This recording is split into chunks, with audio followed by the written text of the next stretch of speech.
This is not a reading book. Now you must be wondering, what kind of statement Norman Lewis has mentioned at the very first page?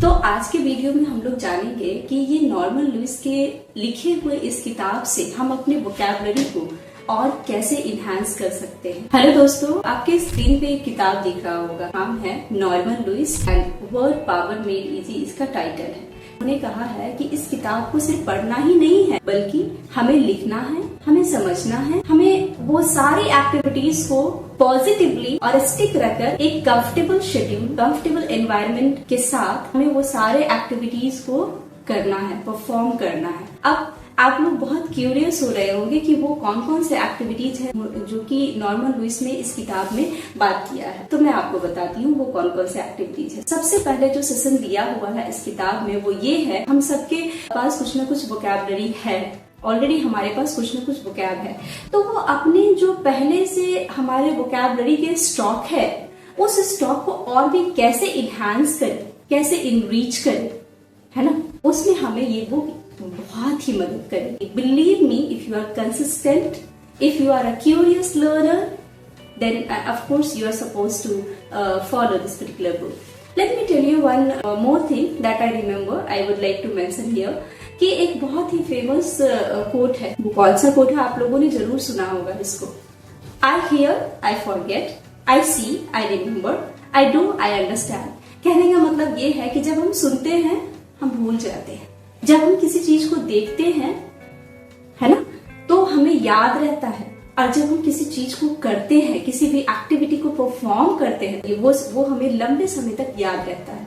और कुछ इस तरह की ही activities इसमें Norman Louis बात करते हैं। बहुत सारे एक्टिविटीज दिया है, उन्होंने रिव्यू करने को कहा है ना, और कैसे हमारे प्रोनाउंसिएशन रीच हो सकते हैं, क्योंकि बहुत सारे ऐसे इंग्लिश में वर्ड्स है जिसको प्रोनाउंसिएट करना बहुत कठिन है ना। मैं एक बात और बताना चाहूंगी यहाँ पे कि जो भी कॉम्पिटिटिव एग्जामिनेशन के एस्पिरेंट है, ऑफ कोर्स उनके लिए काफी हेल्पफुल होगा ये वीडियो, क्योंकि जितने भी कॉम्पिटिटिव एग्जामिनेशंस होते हैं उसमें सिनोनिम, एंटोनिम्स एंड वर्ड्स के एमसीक्यू, ये सब वोकैब वाले क्वेश्चंस पूछे जाते हैं, है ना। तो जब हम नो डाउट जो भी एस्पिरेंट है ऑलरेडी कुछ न कुछ मेथड्स अपना रहे होंगे, लेकिन मैं एक और मेथड की बात यहाँ करना चाहूंगी इस वीडियो में आपके लिए, कि आप अपने उस मेथड को और दूसरे तरीके से कैसे अपने वोकैब को इनरिच कर सकते हैं।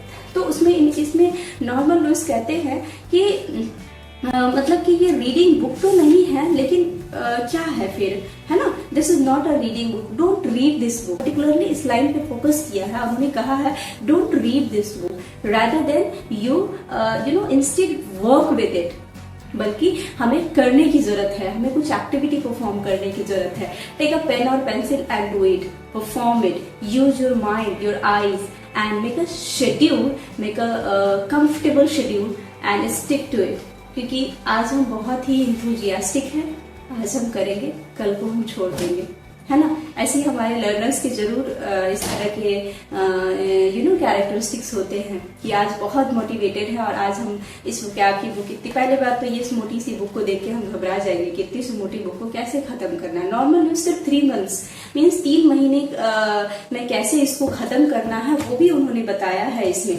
कि दिन में 24 घंटे होते हैं, दिन रात मिलाकर 24 घंटे होते हैं। अगर हम 2-2 घंटे या 2.5 घंटे, चलो ठीक है हम 2-2.5 घंटे नहीं दे पा रहे, 1-1 घंटे भी अगर हम इस पे 1.5 आवर्स भी स्पेंड करें तो हमें जरूर इस बुक को हम खत्म कर सकते हैं, है ना। तो इसमें सेशन 1 की जब हम बात करेंगे तो इसमें है कि 10 तरह की पर्सनालिटी के बारे में बताया गया है सेशन 1 में, सेशन 1 से सेशन 3 तक। अब मैं एक चीज और आपको बताना चाहूंगी कि सेशन 1 और 3, 1 से लेकर 3 तक 10 तरह की पर्सनालिटी के बारे में बताया गया, पर इससे पहले एक और एक्टिविटी दी गई है। जैसा कि मैंने आपको पहले ही बताया था कि this is not a reading book, rather than you are suppose to hold pen and pencil in your hand.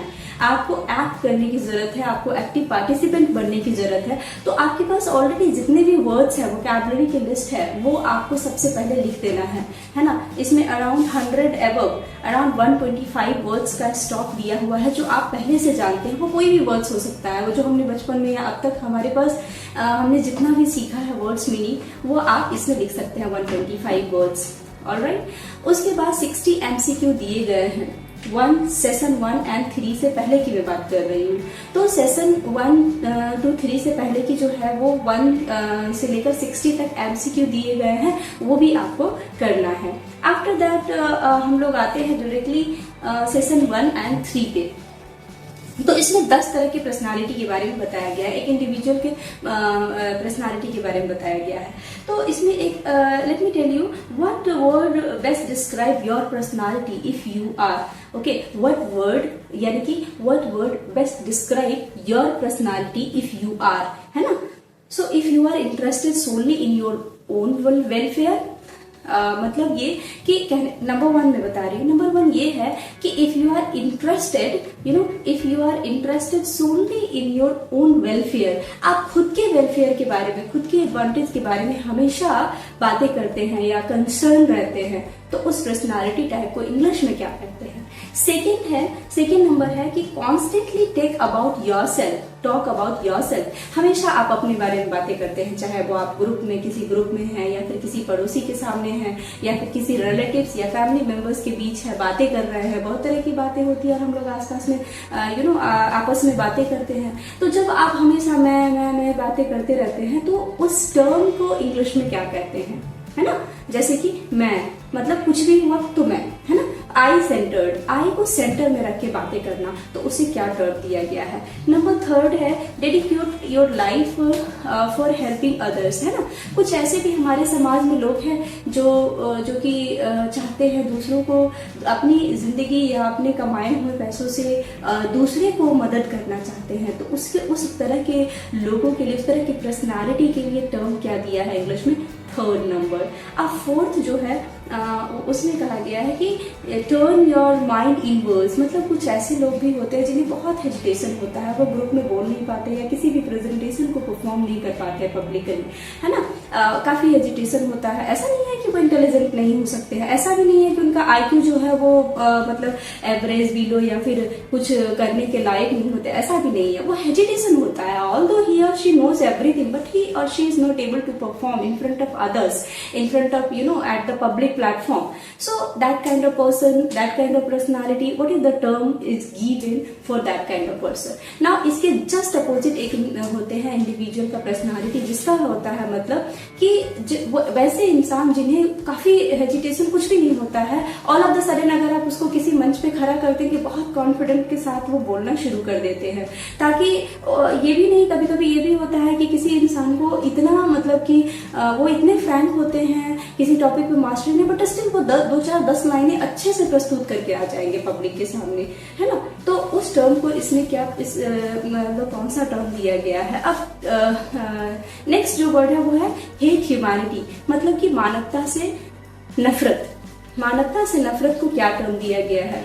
अगला जो वर्ड हम लोग जानेंगे उसमें है कि हेट वुमेन, मीन्स महिलाओं से नफरत जो करते हैं, ऐसे इंसान जो महिलाओं से नफरत करते हैं, उसका क्या टर्म दिया गया है ना। अब इसमें देखो, महिलाओं से नफरत हो सकता है, पर ऐसा नहीं है कि वो इंसान को शादी से नफरत हो, क्योंकि उसके लिए एक अलग से शब्द है, उसके लिए अलग से टर्म दिया गया है इसमें इंग्लिश का, है ना। तो अगला ही है, उसके नेक्स्ट ही है कि means a kind of person who hates marriage, means ऐसे इंसान जिसको शादी से नफरत हो, उसका क्या टर्म दिया गया है। अगला जो है शब्द जो कि लास्ट है, 10 तरह के पर्सनालिटी के बारे में मैंने बताया था कि इसमें सेशन 1 से लेकर 3 तक 10 तरह के पर्सनालिटी के बारे में बात किया मैं करूंगी। तो 9 ऑलरेडी मैं कर चुकी हूँ और 10वां जो है लास्ट वाला, लीडर लोनली ऑस्टर लाइफ। ओके, तो ऐसे इंसान जिसको लग्जरियस लाइफ से कोई मतलब नहीं है, बल्कि वो एक सादा जीवन व्यतीत करते हैं, है ना। उन्हें लग्जरियस लाइफ नहीं चाहिए, सादा लाइफ जीना चाहते हैं, उस तरह के लोगों को हम इंग्लिश में क्या कहते हैं। तो ये 10 वर्ड्स जो हमने बताए हैं, 10 पर्सनालिटीज जो हमने बताए हैं, इसके टर्म कौन कौन सा है वो आने वाले अगले वीडियो में बताऊंगी। Thank you.